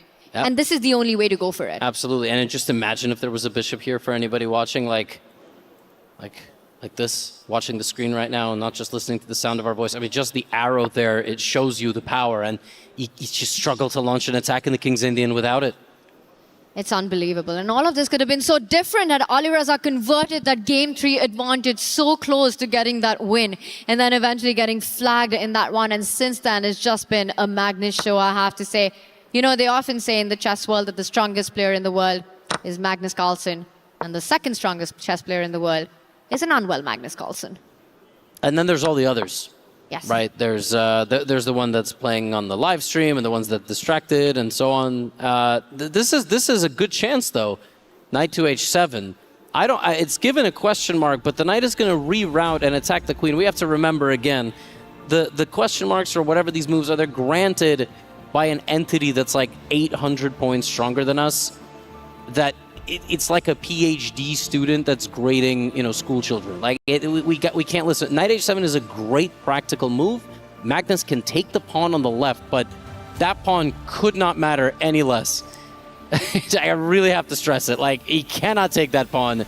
He has to defend against Alireza's attack. Exactly, Levy. You know, you take that pawn and imagine you've got a heartbeat. You're a human. You're thinking about the knight jumping forward, dislodging the queen, the f-pawn moving one step forward, destroying white's king side, and which is why Magnus comes back with the bishop. If that sequence was to happen, the knight jumping forward, the queen forced away, the f-pawn moving ahead, now Magnus is ready to respond with a g-pawn push. The h-pawn is guarded by the bishop. And that bishop move also allows the queen to go to the left, which it wasn't able to do. Had no squares. Now queen d3, everything is in the middle. Alireza is going to get absolutely everything he wants in this position, and nothing might happen. That's kind of the crazy thing. He's about to push this f-pawn, like the crowning achievement of his position. Magnus responds with his own pawn push, and everything is defended. And then Alireza is going to have to find a second wind of attack. And now this is a tricky position to answer because it's not so easy. Does Magnus just keep the tension? And does he say that I've got a beautiful bishop which will land on the square if you take that pawn and the defenses are there? Or does he just block down, shut down the attack with moving his own g-pawn forward, but then he would leave a target on h3 and a potential h-pawn push by Alireza? Yeah, I would go g3 here. Just keep everything defended. I would go g3 too. I don't even know. I can't believe there's something to think about. I mean, you're really going to allow him to take the pawn. Now, of course, white is not going to take, but black could take. I mean, yeah, the best move here, according to the machine, is... and it's all around equal. It's not that, but it was dropping the rook back somehow. Now Alireza can... Yeah, there you go. He's going for it. He's getting somewhere. It's getting somewhere. I'll tell you where it's getting. It's getting to that f4 square. Now, if you want to continue, I'm going to block you theory here, and you push that g-pawn. Rook to f4 would have landed a beautiful spot, and I think that's where it's going to land. But first, the knight needs to be taken care of. For Alireza Firouzja, not too many happy squares to go with the knight. No, he might have to actually retreat and try to take. Normally here, you could jump in forward with the knight. You can sacrifice the knight, the bishop would take, then you take with the pawn, you take with the queen, the pawn on h4, but that might end up only in a draw. You might only get a repetition of moves there somehow, and he can't get away with that. He has to win. Let's investigate that. Levy, you know, desperate times call for desperate measures for Alireza Firouzja. This is what's going on in his mind. Knight takes pawn. It will be recaptured. The queen comes into the game, but is there enough firepower in this position? All right, rook to f4. And I mean, you try to get something, but honestly, you don't have an attack here. You don't have the coordination. Rook f7 is going to come in. Magnus might have to sacrifice like this and then push his pawn. And I have to tell you, I think if anybody's going to find something like this, it's the best player in the world. He's going to avoid a checkmate and then invest in his pawn. The only way, Tanya, that he messes this up is if he sees ghosts. Knight takes pawn would be incredibly committal here by Alireza. He's going to be calculating those lines. And if it wasn't the match situation as we have it, he might as well have gone for it, keeping the dynamics alive. But he very well knows that Magnus needs only a draw to advance to the finals. So he keeps the pieces on the board, does Alireza. Comes back, queen's coming. The queen capturing the h-pawn. Coming up next. There's no way to defend that pawn. That's a goner. Queen to c3. What a move. Targeting the pawn in the middle of the board. So if Alireza now takes the pawn on h4 with his queen, he would be losing his own pawn in the center to white's knight. Then he would be losing the other pawn to the white queen. I don't know how that's not just lost instantly. Position looks like it's just falling apart completely for black. Losing that base pawn on d6 would be absolute disaster for black center right here. Queen c3. What a move by Magnus. Barely took any time to make that one. He's up on the clock one more time. How many times have we said that's intense? And while the h4 pawn has "see you later" written all over it, Alireza cannot grab it right now. Oh, this is brutal. This is an absolutely brutal spot here. We've said it time and time again. Minute and a half down. And if this was game 1 or 2, he would be looking for a way to, you know, maybe hold the game and draw, but he can't. He has to win. I'm trying to make a case for how does Alireza create some combative play here. I'm looking at ideas at the rook planting itself on that f4 square. I want to get to that h-pawn. The queen is tied down. Perhaps Alireza can think about getting an assist with the rook here. I'm also looking at the central e4 pawn. Yeah, what can you do? You have to bring in the rook maybe, but every move you make that isn't closer to checkmating Magnus is a move closer to him getting out of this position and punishing you for attacking him. Alireza is down 2 minutes and 20 seconds on the clock here. And counting. And counting. And he's down 2 games in the match. It ain't looking good. I mean, it is looking good for fans of Magnus Carlsen and Team Liquid, because this is almost a repeat, actually, of last year's final. Just an incredibly dominant performance. That final really was something by Magnus Carlsen. Did not need the final set in that one. Taking down not 1, but 2 Falcons on his way to championship in Riyadh. Honestly, it's looking like Alireza is almost giving up here. Like he retreated. He's trying to take on h4. He goes rook a2. But yeah, the threat is obviously queen takes pawn and queen takes, but okay. All right, Magnus coming for the f3 pawn. And now is this the moment that you can take that pawn on h4. f2 is tender, so at least not giving Magnus the opportunity to grab that d6 base pawn right there. Yeah, but actually, Alireza with 50 seconds on the clock. Let's just show that, Levy. Let's just look at that. Queen takes pawn. You can't take on d6. f2 is a weak spot. Yep, actually. We're seeing it played. Yes, we're seeing it being played. And actually, I think Magnus is realizing there might be this move. On the board, Alireza sneaking his way back into this one, and suddenly White's king is really exposed. Queen f2, a big threat on the board. The only way to defend this is to go here, which is findable. I mean, that's very findable. You just basically hide behind your bishop. It's on the board. Magnus plays it. Alireza, can he keep the momentum in this position? The queen and rook. Now, 3 is the magical number when we speak of an attack. Where is the third piece coming in from? I mean, this is so difficult here. Let's go back to the live board because, and he found that maneuver that I literally just drew. He gets the queen all the way back. He attacks the knight, which doesn't have an easy move here. The rook is a target. The queen's a little bit of a target. Is he actually going to pull this off with 27 seconds on the clock? That is the problem. That is always the problem with Alireza Firouzja. We were talking about the third attacker. One of the two knights need to join the party, need to assist the rook and queen for Alireza. The path via f6, h5, or maybe g5. Just get one of those knights going. But where is the time? 27 seconds to deliver checkmate to the world number one. I have to tell you, like, if there was ever a chance to come back, it would be right now, because he might feel the pressure's a little bit off. But 20 seconds. Magnus ready to line up with queen h4. He stops it. And that wasn't the best move. You had to sacrifice that pawn. Comes back, does Magnus Carlsen. The knight does move forward. Eyeing that h5 square. He needs to get the black knight closer to the white king. Queen f1. Now you can't move that knight. That's 13, stuck. 12. Knight h6 played. Alireza desperate to find an inroad right there. But the rook pinned. He's setting up a king. Sidestep to defend the rook to free up the knight. But that's all going to take 2 seconds, and then he has 10 seconds for the remainder of this game. And guess what? Magnus has enough time to calculate all of that and some more with 2.5 minutes on the clock. Alireza Firouzja has to win. Magnus can even move the rook forward 1 square. He could consider sacrificing it for defensive measures. You give away the rook, you take queen takes knight attacking the king, but he doesn't even have to do that. He can just kind of retreat the rook and go and play defense. Alireza is just thinking right now, what can I pre-move in this position? Magnus steps up, he defends the g5 pawn. Alireza goes back to defend it. The king does go into that trade. Magnus's knight is coming in with a check. Who's attacking who? It looks like it's white that's going to get to the black king. Yeah. Gives a check. The queen's coming in. Queen f8 is like, it's mate, basically. Checkmate in one. Yep, Case of death, and that's it. And he resigns. Magnus Carlsen goes through. It will be Team Liquid in the finals for a second time in a row. What a match, what a dominating performance this was. Game 3 is where it came down to Alireza Firouzja with his shot, but did not seize it. And after that, a Magnus Carlsen show, keeping it on the clock, keeping it on the board. And at the end, the world number one will play, will defend his championship in the final tomorrow.